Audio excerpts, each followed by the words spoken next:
सुप्रभात बच्चों, मैंने आपको प्रीवियस वीडियो में संस्कृत में स्वरनाम शब्द समझाए थे। बेटा वो आपको फेयर नोटबुक में लिखना था और कई बच्चे पूछ रहे हैं कि हिंदी की नोटबुक में लिखना है या नहीं लिखना। वो आपको हिंदी की नोटबुक में नहीं लिखना है, आपको एक अलग से नोटबुक बनानी है। रजिस्टर आप एक बार ही रजिस्टर लगा दीजिए, पूरे साल हुई काम, उसमें काम पूरा हो जाएगा। ठीक है। और आज हम पाठ 1 जो आपकी रुचिरा है पुस्तक, उसका पाठ 1 करवा रहे हैं।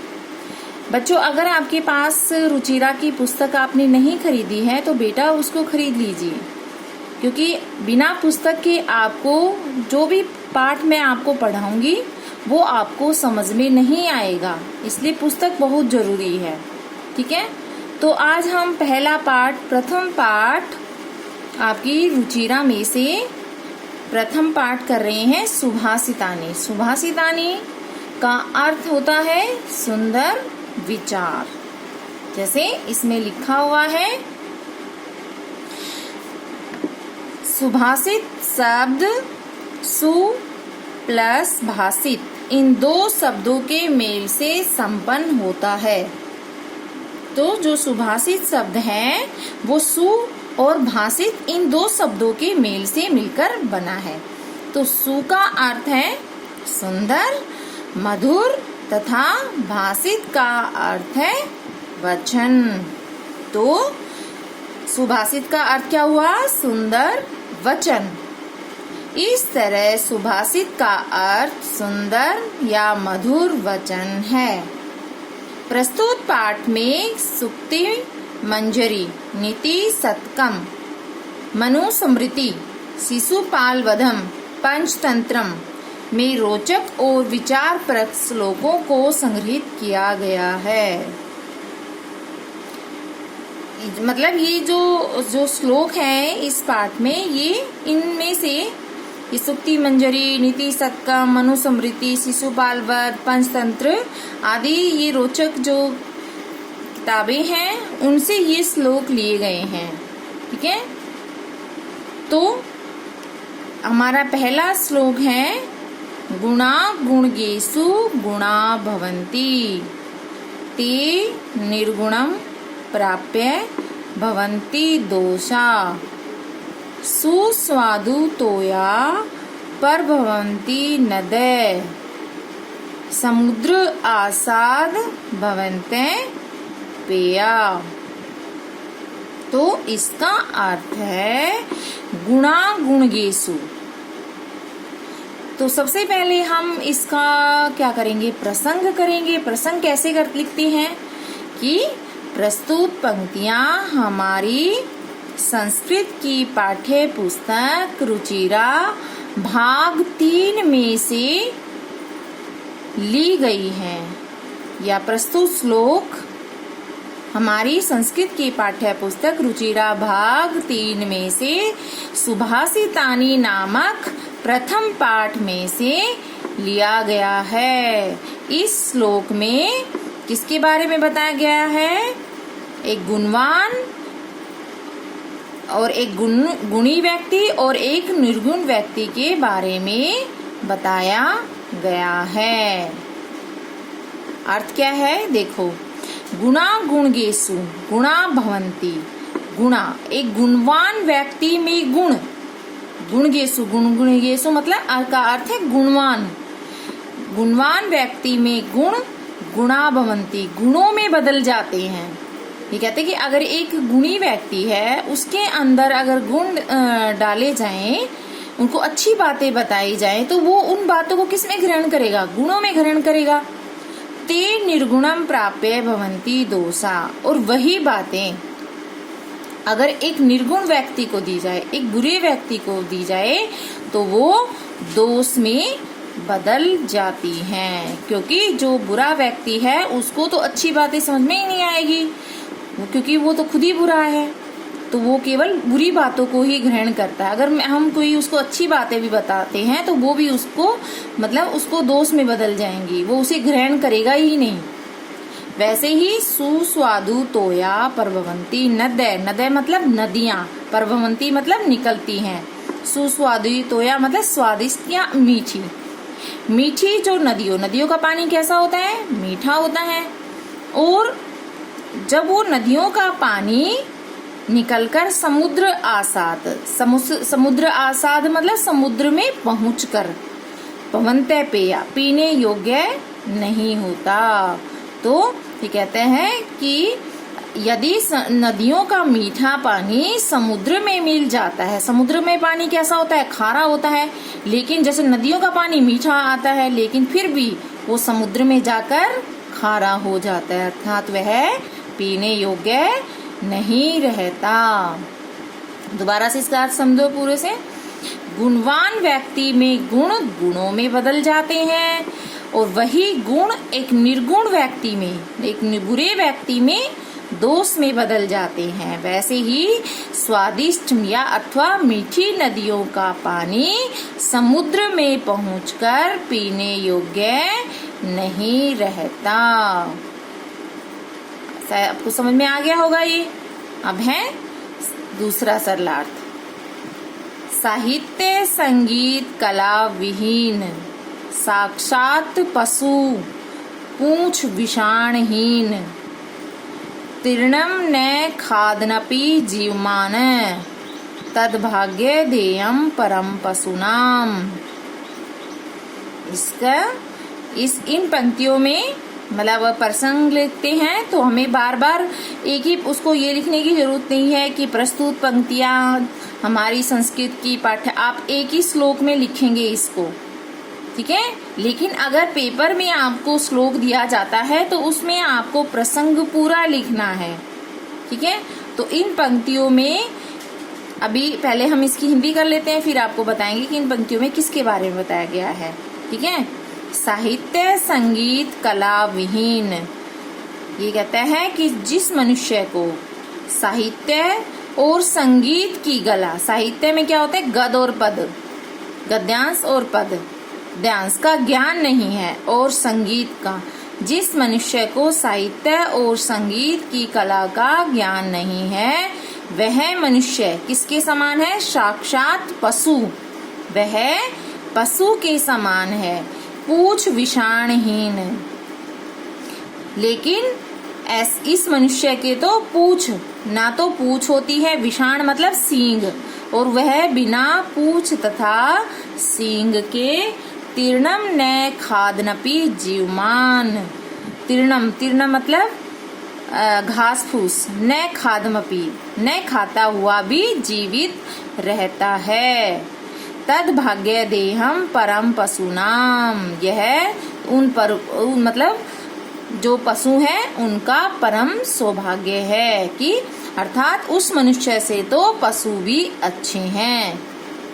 तो इन पंक्तियों में जब आप प्रसंग लिखोगे तो क्या लिखोगे? इन पंक्तियों में बताया है कि मनुष्य बिना साहित्य और संगीत की कला के बिना मनुष्य पशु के समान है। तो इसका अर्थ हम दोबारा करते हैं। जिस मनुष्य को साहित्य और संगीत की कला का ज्ञान नहीं है वह मनुष्य साक्षात पशु के समान है, जो बिना पूंछ और बिना सींग के घास न खाता हुआ भी जीवित रहता है। यह उन पशुओं का परम सौभाग्य है, अर्थात ऐसे मनुष्य से तो पशु भी अच्छे हैं। आपको समझ में आ गया होगा। थर्ड देखो बेटा, लुब्धस्य नश्यति यश, पिशुनस्य मैत्री, नस्क्रियस्य कुल अर्थ परस्य धर्म, विद्या फलम वैस्नीन, कृपणस्य सौख्यम, राज्यम प्रमद सचिवस्य नराधिपस्य। इसका अर्थ है लुब्धस्य। लुब्धस्य क्या होता है? लालची, लालची व्यक्ति का, नश्यति मतलब नष्ट हो जाता है, यश मतलब सम्मान, लालची व्यक्ति का सम्मान नष्ट हो जाता है। पिशुनस्य, पिशुनस्य का अर्थ है चुगलखोर। मैत्री मतलब मित्रता। चुगलखोर व्यक्ति की मित्रता नष्ट हो जाती है। नष्ट क्रियस्य, कुल। नष्ट क्रियस्य, क्रियस्य मतलब जो मनुष्य काम नहीं करता, काम न करने वाले का परिवार नष्ट हो जाता है। ठीक है, जो मनुष्य काम ही नहीं करेगा उसका परिवार कहाँ से होगा। परस्य धर्म, तो परस्य धर्म, तो स्वार्थी व्यक्ति का धर्म नष्ट हो जाता है। परस्य मतलब स्वार्थी व्यक्ति का क्या नष्ट हो जाता है, धर्म। विद्या फलम व्यसनीन, व्यसनीन मतलब बुरी लत वाले। जिस मनुष्य के अंदर बुरी आदतें हैं उसको कभी भी विद्या का फल नहीं आता। जो चोरी करता है, झूठ बोलता है, ऐसे व्यक्ति, ऐसे मनुष्य को विद्या कभी भी नहीं आती। कृपणस्य सौख्यम, कृपणस्य मतलब कंजूस। कंजूस का सौख्यम, सौख्यम मतलब सुख नष्ट हो जाता है।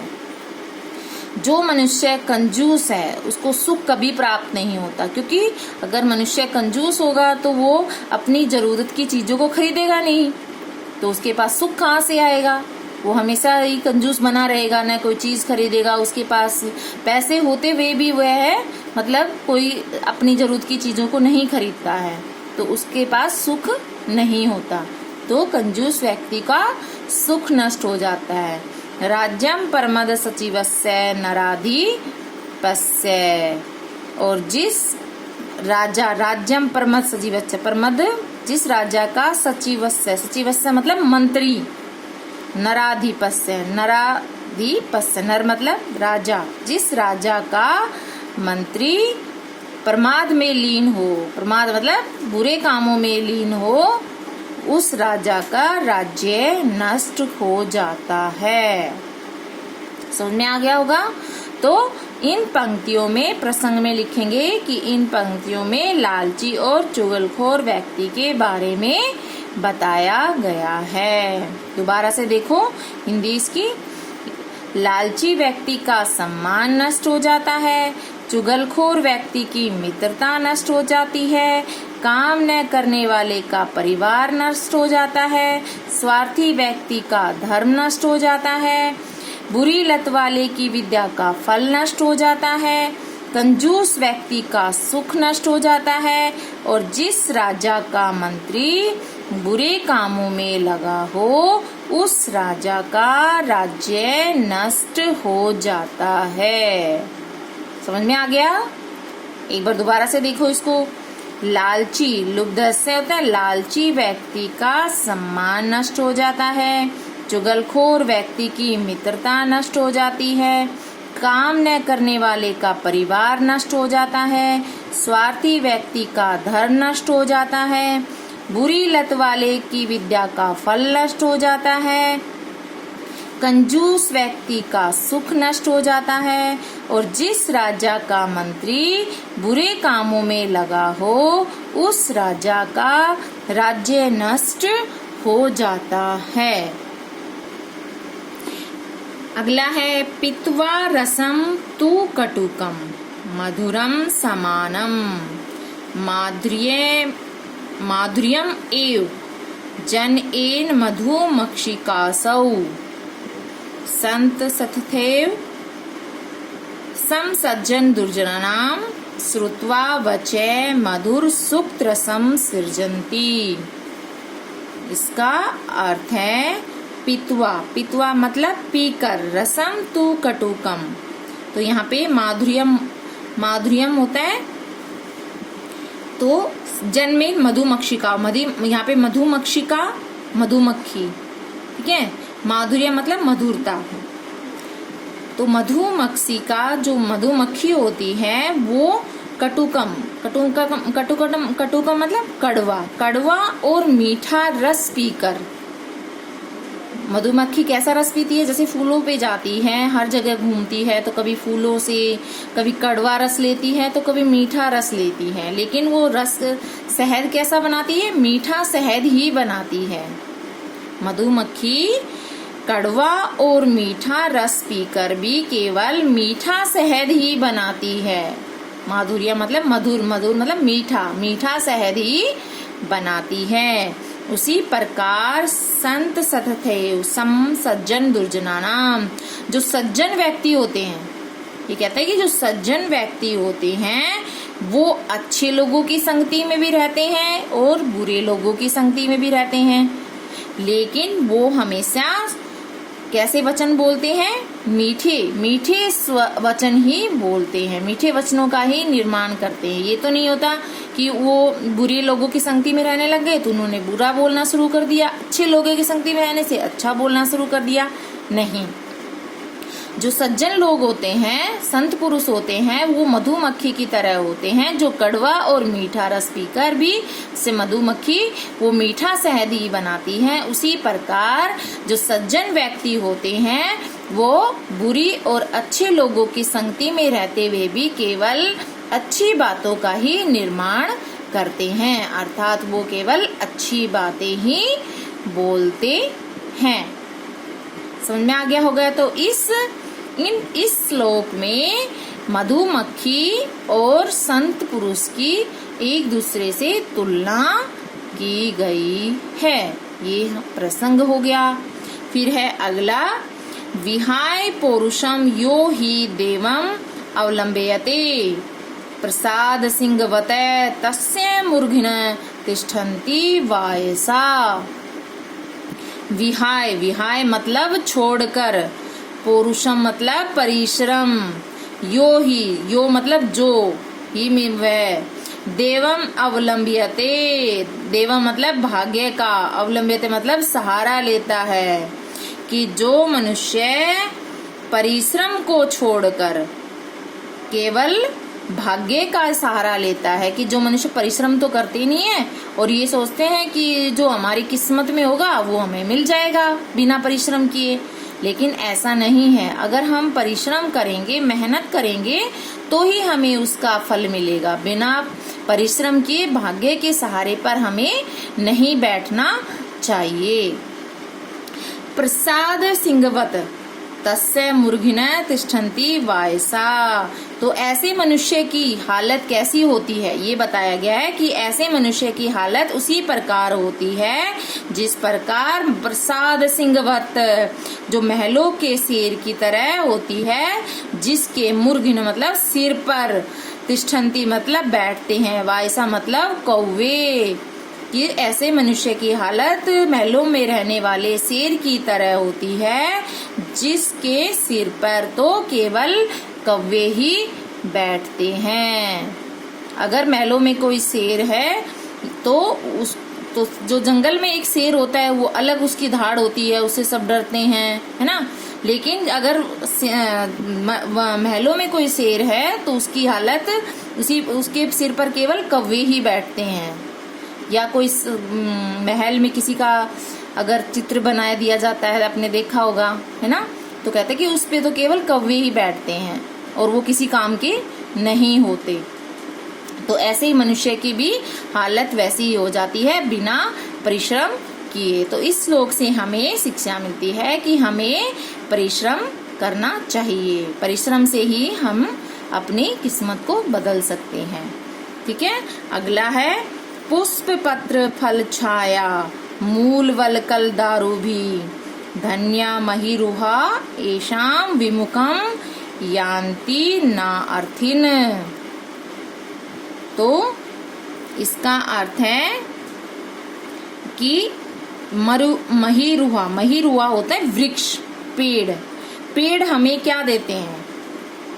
पुष्प, पुष्प मतलब फूल, पत्र पत्ते, फल, छाया, मूल मतलब जड़, वलकल होता है छाल, और दारू भी मतलब लकड़ियां। तो ये सब हमें क्या देते हैं? वृक्ष देते हैं। धन्य ऐसा विमुखम यान्ति नार्थिन। यदि ये कह रहे हैं कि अगर इन वृक्षों की शरण में कोई आ जाता है तो वो कभी खाली हाथ वापिस नहीं जाता। नार्थिन होता है याचक, याचक मतलब मांगने वाला, कि इनकी शरण में अगर कोई मांगने वाला आता है तो वो कभी भी वापिस नहीं जाता, क्योंकि वो हमेशा बिना मांगे ही पेड़ हमें सब कुछ दे देते हैं। पेड़ से हम कभी हमें पत्ते चाहिए, फल फूल लकड़ियां, तो हमें कभी उनसे मांगते हैं कि हमें दे दो। हम जब हमारा मन करता है तब हम कुछ भी ले लेते हैं वृक्षों से, कभी वो हमें विमुख नहीं करते, मतलब हम उसके से खाली हाथ कभी भी नहीं जाते। तो इन पंक्तियों में वृक्ष की विशेषता बताई गई है। अगला है चिंतनिया ही विपदाम आदावेव प्रतिक्रिया न कूप खननम युक्तम प्रदीपते वहिना गृहे। तो इसमें क्या बताया गया है, चिंतनिया ही विपदाम आदावेव प्रतिक्रिया। यदि विपदाम मतलब क्या होता है, मुसीबत, आदाएव आने पर। यदि कहते हैं कि यदि कोई भी अगर विपदा आती है, कष्ट आती है, तो हमें उसे समय से पहले उसका समाधान कर लेना चाहिए। न कूप खनम युक्तम प्रदीप्ते वहिना गृहे। अगर घर में आग लग जाती है तो बाद में कुआं खोदने से क्या फायदा। कि अगर घर में आग लग गई और फिर आप कुआं खोद रहे हो कि मैं अब कुआं खोदूंगा और फिर आग बुझाऊंगा, तब तक तो आग पूरे घर में फैल चुकी होगी। ठीक है, तो इसमें ये बताया गया है कि अगर आप समय कोई विपदा आती है, कष्ट आता है, तो हमें उसका समय से पहले उसका निवारण कर लेना चाहिए। ठीक है।